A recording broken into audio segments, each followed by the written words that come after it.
साथियों, मैं doctor Anand Kumar Gupta, chest physician Balrampur अस्पताल लखनऊ। आज मैं ट्यूबरकुलोसिस के अगले वीडियो में उसके इतिहास के अगले पन्नों के बारे में जिक्र करूंगा। साथियों, पिछली बार हमने जाना था कि सन 1840 में ब्रिटिश डॉक्टर जॉन ब्रॉन्गडिंगटन ने टीबी के बारे में जो पहले एक धारणा थी कि इनको बंद कमरे में रख दिया जाए, उनसे संक्रमण वहाँ न फैले और शायद वो ठीक हो जाएंगे क्योंकि और कोई इलाज था नहीं।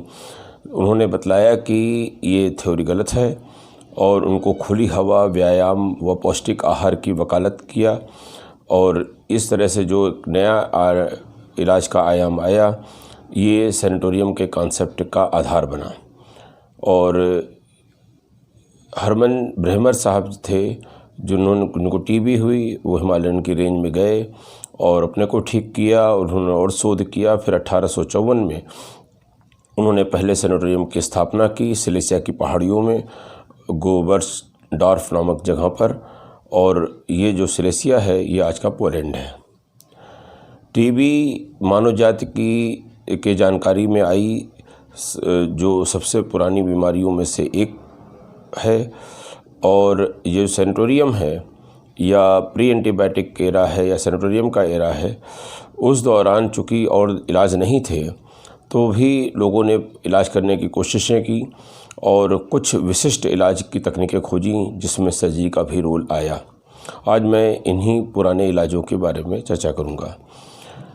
इन इलाजों में थे artificial pneumothorax, artificial pneumoperitoneum, thoracoplasty, plombage therapy, phrenic nerve crush और लंग रिसेक्शन। आर्टिफिशियल न्यूमोथोरेक्स अगर हम समझना चाहें, पिछले वीडियोस में हमने एक बार न्यूमोथोरेक्स के बारे में चर्चा करी थी कि फेफड़े की जो झिल्ली होती है प्लूरा, उसमें अगर एयर भर जाए किसी भी कारण से तो न्यूमोथोरेक्स नाम की बीमारी का जन्म होता है। इसी टेक्निक को बाद में आर्टिफिशियल न्यूमोथोरेक्स मतलब कि डॉक्टर द्वारा पैदा किया गया न्यूमोथोरेक्स इलाज की दृष्टि से ये तकनीक डेवलप की गई। इसको पहला पॉजिटिव ट्रीटमेंट भी मानते हैं टीबी का उस ज़माने का। 1910 में 1910 में के बाद एंटीबायोटिक एरा आने के पहले तक ये प्रचलित रहा। इसमें नाइट्रोजन गैस का प्रयोग करके कृत्रिम न्यूमोथोरेक्स पैदा करते थे और जिस तरफ न्यूमोथोरेक्स पैदा करते थे, झिल्ली में हवा डालते, नाइट्रोजन गैस डालते थे, उस तरफ का लंग फेफड़ा पिचक जाता था, कोलैप्स कर जाता था और उसी के अंदर का जो बीमारी वाला हिस्सा है, कैविटीज़ हैं, ये सब भी कोलैप्स कर जाती थी, पिचक जाती थी, दब जाती थी और लंबे समय तक ये दबा हुआ फेफड़ा या बीमारी का हिस्सा में देखा गया कि ये टीबी ठीक हो जाती है, ऐसा पाया गया। इस टेक्निक की खोज इलाज के रूप में कार्लो लानिनी साहब थे। उन्होंने 19वीं सदी में किया और इसको इनका क्रेडिट दिया जाता है। दूसरी विधि थी आर्टिफिशियल न्यूमोपेरिटोनियम।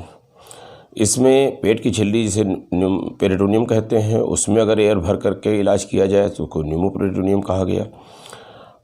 आर्टिफिशियल न्यूमोथोरेक्स के दौरान एक्सीडेंटली एयर जब पेट की झिल्ली में चली गई तो पाया गया कि जो डायफ्राम है, जो मांसपेशियों का पर्दा है थोरेक्स कैविटी और एब्डोमिनल कैविटी के बीच में, ये जब ऊपर की तरफ दबता है तो फेफड़े भी एपाइकोबेसल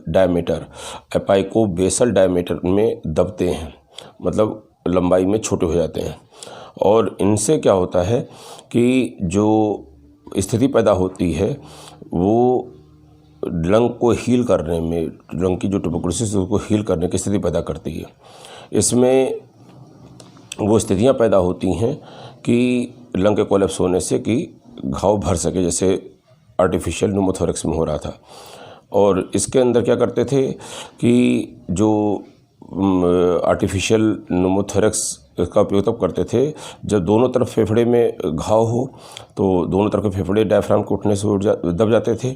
और या जब उसमें आर्टिफिशियल न्यूमोथोरेक्स ना संभव है उसमें हम आर्टिफिशियल न्यूमोपेरिटोनियम का उपयोग करते थे और ये 1931 से इसका प्रयोग शुरू हुआ। थोरेकोप्लास्टी ये तीसरा तरीका था, जिसके अंदर जो बीमार फेफड़े को कोलैप्स करने के लिए एक तकनीक उपयोग की जाती थी कि जो थोरेक्स है, चेस्ट केज है, रिब केज है, उसकी कुछ रिब्स को काट देते थे और काट के हटा करके और कहते हैं कि जो फेफड़ा होता था उसको पिचका देते थे, ताकि उस हिस्से की बीमारी वहीं दब करके इनएक्टिव हो जाए और दूसरी घाना फैल सके। इसमें जो है चेस्ट वॉल और शोल्डर डिफॉर्मिटी हो जाया करती थी। 1885 में डी सेरेल्नेविली ने इसको शुरू किया था। प्लम्बास थेरेपी, इसमें इसे जो है एक्स्ट्रा पेरियास्टियल या एक्स्ट्रा प्लूरल न्यूमोलिसिस भी कहते हैं। इसके अंदर जो प्लम्बास है, प्लम्बास का अर्थ ये है कि झिल्लियों के बीच का जो स्थान है उसको इनर्ट सब्सटेंस से भर देना। तो जो इनर्ट सब्सटेंस जैसे lucite balls, acrylic balls, ping pong balls, rubber seeds, oils, wax etcetera से क्या थे, भर करके उसको फेफड़े को दबाए रखते थे। फेफड़े के अपर पार्ट में अगर कोई कैविटी या कोई बीमारी है तो उसमें जो है अपर पार्ट को कोलैप्स किया और उसको जो है चेस्ट वाल और उसके बीच में प्लम्बाज के लिए इन इनर्ट मटेरियल को भर दिया, ताकि लंग एक्सपेंड ना हो पाए और इससे जो है गत्ते के दबा हुआ रह करके बीमारी वहाँ ख़त्म हो जाती थी। पांचवा है phrenic nerve crush. Phrenic nerve वो नर्व है जो डायफ्राम में कंट्रैक्शन पैदा करती है। डायफ्राम जब कंट्रैक्ट करता है तो फेफड़ा लंबाई में नीचे की तरफ बढ़ता है और हवा अंदर जाती है, मतलब ब्रीदिंग में सपोर्ट करता है डायफ्राम गत्ते के फ्रेनिक नर्व के स्टिमुलेशन से कंट्रैक्ट होकर के। अगर हम फ्रेनिक नर्व को क्रश कर दें, डैमेज कर दें, तो क्या होगा, डायफ्राम कंट्रैक्ट नहीं कर पाएगा। तो डायफ्राम जो पैरालाइज हो जाएगा तो पर्दा ऊपर की तरफ भाग जाएगा, एब्डोमिनल कंटेंट से पुश होकर के ऊपर की तरफ भाग जाएगा, तो पूरा लंग दोनों तरफ का दबाव से पा करके छोटा हो जाएगा। तो आर्टिफिशियल न्यूमोपेरिटोनियम के फ़ायदे को बढ़ाने के लिए इसका भी उपयोग किया जाता रहा। छठा और आखिरी तरीका था लंग रिसेक्शन। इसमें फेफड़े के जो बीमार हिस्सा था, चाहे वो थोड़ा सा हिस्सा हो चाहे पूरा लंग हो, इसको काट कर निकाल देते थे, ताकि बीमारी शरीर के दूसरे हिस्से या दूसरे बचे हुए फेफड़े में न जाने पाए। इस तरह से मरीज को ठीक करने की कोशिश की जाती थी। बड़ा कष्टकर था उस ज़माने में, जब दवाइयाँ नहीं थीं, और इस तरह से बचाने की कोशिश की जाती थी सैनिटोरियम और इन तरीक़ों से। बिस्तर पर सीधा लेटा रहना भी एक प्रकार का इलाज था। टीबी के फेफड़े के ऊपरी हिस्से में ज़्यादा होती है, टीबी जो है फेफड़े के ऊपरी हिस्से में ज़्यादा होती है, ये पाया गया है। और इसको वैज्ञानिक तौर पे ये देखा गया है कि इसका कारण ये था कि जो टीबी के बैक्टीरिया हैं उनको ग्रो करने के लिए ऊपरी हिस्से में ऑक्सीजन जो है ज़्यादा मिलती है। वैज्ञानिक तथ्य यह था कि खड़ी हुई स्थिति में अगर मरीज, कोई व्यक्ति खड़ा हुआ है, खड़े हुए की स्थिति में अगर देखा जाए तो जो फेफड़े का ऊपरी हिस्सा, एपेक्स का हिस्सा है, वहाँ पर रीजनल क्षेत्रीय आर्टीरियल ब्लड प्रेशर जो है 5 मिलीमीटर Hg होता है, 5 मिलीमीटर मरकरी होता है, और बेस में 25 मिलीमीटर मरकरी होता है। तो दोनों के परफ्यूजन में, ब्लड की सप्लाई में 20 मिलीमीटर मरकरी का अंतर आता है।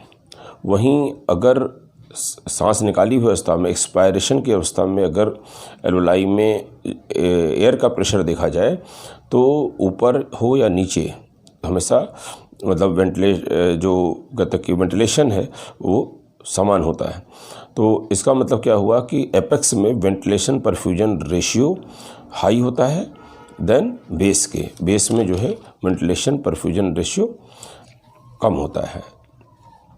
लेटे रहने पे क्या होता है, एपेक्स और बेस में जो परफ्यूजन का अंतर है वो खड़े होने की स्थिति से आधा हो जाता है।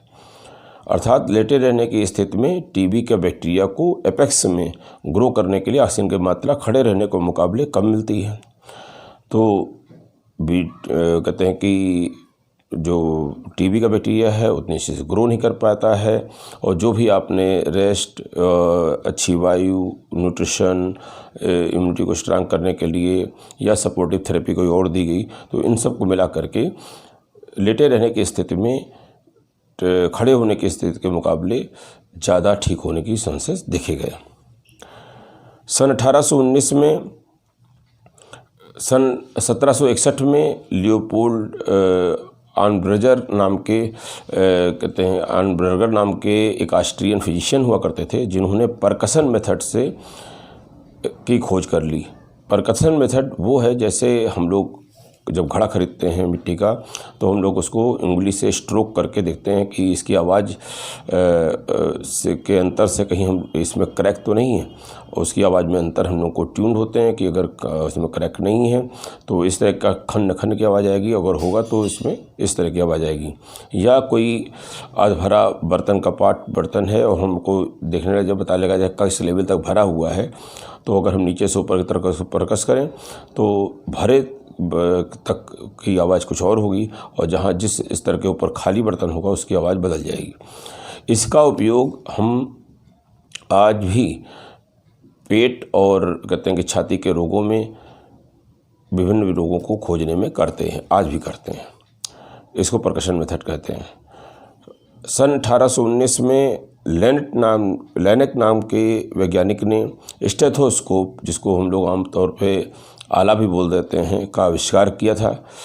इससे हम लोगों ने फेफड़े के अंदर जब परिवर्तन हो जाते, बीमारी आ जाती है, तो उसकी आवाज़ नॉर्मल फेफड़े से निकलने वाली आवाज़ बदल जाती है, और इन आवाज़ों के अंतर के आधार पर हम लोग टीबी के मरीजों में टीबी हो जाने को जल्दी पकड़ सके, ऐसा फ़ायदा मिलने लगा।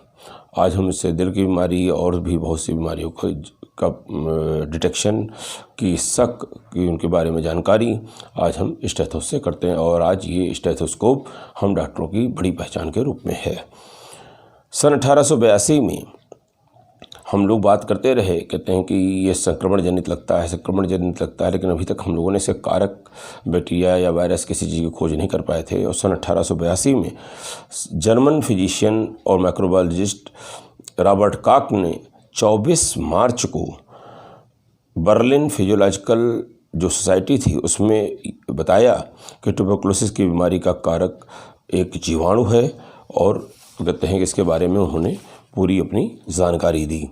और जब उन्होंने इस जीवाणु की खोज की बाद जानकारी दी, और अप्रैल 10, 1882 में उन्होंने इस पर एक लेख भी छपा ट्यूबरकुलोसिस के कारण के नाम से, तो उसके बाद जो है ट्यूबरकुलोसिस के इस बैक्टीरिया का नाम उनके नाम पर कॉक्स बैसिलस कहलाने लगा, और इसका वैज्ञानिक नाम माइकोबैक्टीरियम ट्यूबरकुलोसिस पड़ा। इनको इस खोज के लिए सन 1905 में फिजियोलॉजी मेडिसिन के स्तर पर इनको नोबेल पुरस्कार भी दिया गया। सन 1992 में से बैक्टीरिया की खोज के लगभग 100 वर्ष बाद WHO ने, विश्व संगठन ने, जनता को ट्यूबरकुलोसिस से होने वाली जो स्वास्थ्य हानि थी और सामाजिक तथा आर्थिक दुष्परिणाम थे उसके बारे में जगाए रखने के लिए, जागरूक करने के लिए, और इसके खात्मे के लिए जो प्रयास हैं उनको इंटेंसिफाई करने के लिए, तेज करने के लिए हर वर्ष 24 मार्च को विश्व क्षय रोग दिवस, वर्ल्ड ट्यूबरकुलोसिस डे मनाने की शुरुआत करी। साथियों, आज मैं इतनी जानकारी दे करके इस वीडियो की समाप्ति कर रहा हूँ। अब इसको लाइक करके शेयर करते रहिए। अगली वीडियो में ट्यूबरकुलोसिस इतिहास के बारे में नई जानकारियों के साथ उपलब्ध होऊंगा। धन्यवाद।